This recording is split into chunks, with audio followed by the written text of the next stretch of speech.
If you can go to the next slide. Oh, wrong Ark of the Covenant. My bad. Go to the next one. Okay, there we go. That's the right one. First one. I don't know how Indiana Jones got in there. Okay. If you've ever seen Raiders of the Lost Ark, you'll get the reference. If not, go watch Raiders of the Lost Ark. Okay. So this is the Ark of the Covenant. This is an artist interpretation of what it looked like, because we obviously don't have any real pictures. So in the Ark of the Covenant, you had basically this box type thing, and it was pretty big. And then you had these two pillars on the side. This was made out of something called acacia wood, a very nice wood. It was used for making very nice things back then. All right? Go ahead and click on the next one. We'll kind of see some of the different things. This is the jar of manna. They would keep certain things in the Ark of the Covenant. There was a space for keeping things. One of the things they kept in there was the jar of manna. All right? So they actually kept a jar of manna from when the Israelites were wandering around in the desert. God would send them the manna. They actually kept a jar of it and put it in the Ark of the Covenant. All right? Next one. Now you have Aaron's staff right here. Aaron's staff was basically, there was a time when the people of Israel questioned the authority of Moses and his brother Aaron. And so Moses was like, okay, well, let's do it this way. We'll have somebody from each tribe take a staff, we'll put it in a tent, whichever staff buds in the morning, that person's staff, they'll have the authority. So they did that. Aaron's staff came out with the budding on it. And keep in mind, these were staffs that were dead trees, basically. They were just sticks people used as walking sticks. No life had been in them for a long time. So it was basically a miracle that it budded. All right, so it was a sign of God choosing Aaron and his lineage as the priesthood. So they put that in the Ark of the Covenant as well. One thing that they also put in here that they don't show here was the 10 Commandments. Not the original 10, because Moses broke those, and he got really mad, right? But he created another 10, or God created another 10 Commandments, and those were also within the Ark of the Covenant. Now, those things are just kind of details to kind of show you what they kept in there. The next slide, go ahead. Talks about these two things on top. All right, these two things on top are angels. They're very specific angels called cherubim. Cherubim are angels whose only purpose is to worship God and protect the holiness of God. That's all they do. All right, when you read about Gabriel and about other people bringing messages to earth, that's not cherubim. Cherubim have a very specific task. All right, and I want to go ahead and read you Exodus 25:21. This is kind of talking about when God first told Moses to build the Ark of the Covenant and what those cherubim are for. It says, "You shall put the mercy seat," which is the very top part where the cherubim are. "You shall put the mercy seat on top of the ark, and in the ark you shall put the testimony, the 10 Commandments, which I will give to you." All right, so these are the cherubim there. They're protecting the holiness of God. And keep in mind, again, the Spirit of God was actually a physical thing that they could see that would originate from the Ark of the Covenant. All right, any of y'all who have seen Raiders of the Lost Ark, remember the scene when they open the Ark? All right, raise your hand if you've seen the Raiders of the Lost Ark. Okay, good. We're all you haven't seen it? Okay, got to raise your hand. Okay. All right, gotcha. Okay, so we're all familiar with what I'm talking about.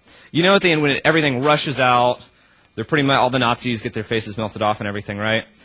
Obviously, you know, it's fictional. That didn't really happen. But that is similar, maybe not in visual representation, but similar in power to what this holiness of God was like. You know, only somebody that was chosen by God could interact with this. You couldn't just have anybody, especially Nazis, just opening it up and expecting to be able to use the power of God. That's not how God works.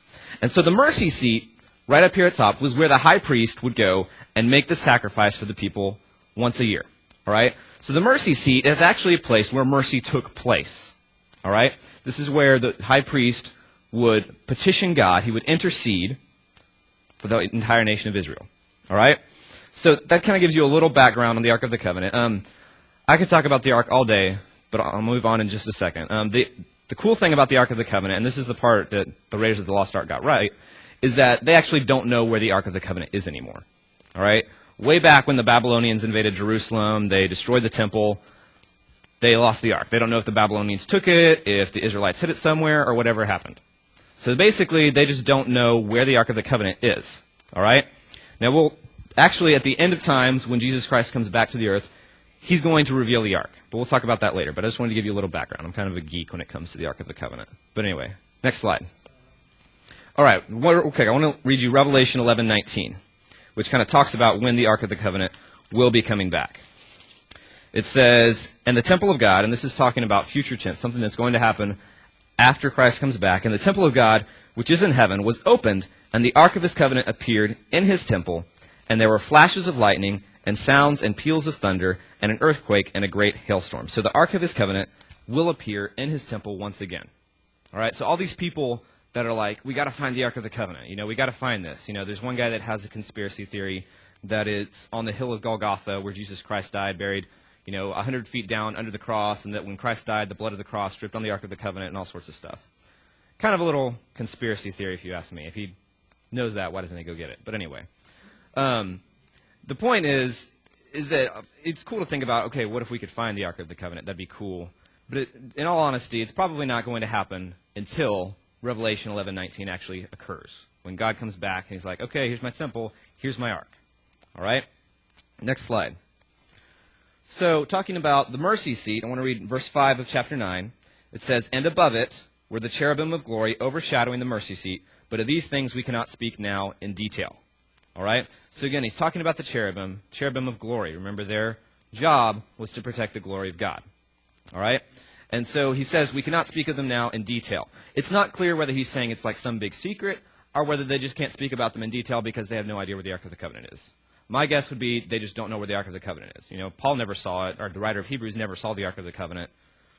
So he's probably speaking just from hearsay, from the verbal tradition that is passed down to the Israelites.